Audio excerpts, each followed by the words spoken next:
Things were getting out of hand at the old homestead, so my wife figured it was time to do something about this abomination. I loathe these accordion doors with the power of 1,000 suns. There's like one person on Earth who actually uses them. The rest of us leave them open all the time, and it takes up literally half the space in the room. So the first thing to go was those. They went directly to the trash can. I take a utility knife and just run it along the edges of the stuff I'm taking out so that when I remove it, it doesn't take a bunch of paint and drywall with it. I chose sweet gum. It's a nefarious species of tree that produces fruit specifically designed by God to punch holes in your bare feet. But it really produces a fine-looking wood that's somehow undervalued. You can't find it commercially, probably because people are upset about all the holes in their feet. And I first met this wood as a tree that fell in my good friend's backyard.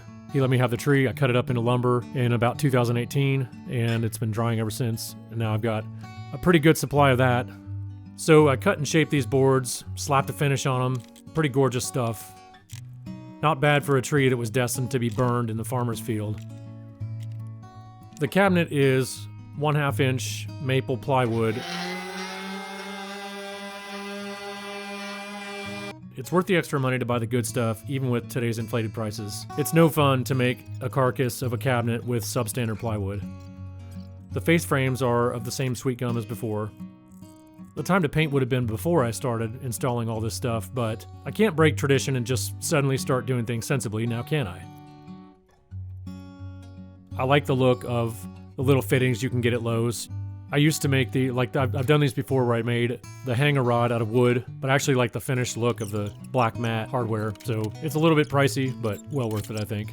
And one way that you can really maximize on space is you put one there for dresses and such, and then you put two on the other side, one for shirts and jackets, and then the lower one for pants, ties, and other paraphernalia. I don't know how much use this shelf is going to get, but it's nice to have the option for socks or maybe a pair of shoes, and it just looks a little more finished than it otherwise would have.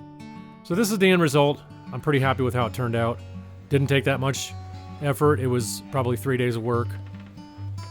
I used to be afraid that down the road maybe a potential buyer would balk at the idea of not having doors in the closet since I threw the hated things away, but I haven't found that to be the case at all. I think if you take the time to do the closet right, it's actually an improvement to take those doors off permanently and hurl them into the abyss from whence they came. I hope this gives you some ideas. I appreciate you watching. Now go and make something awesome.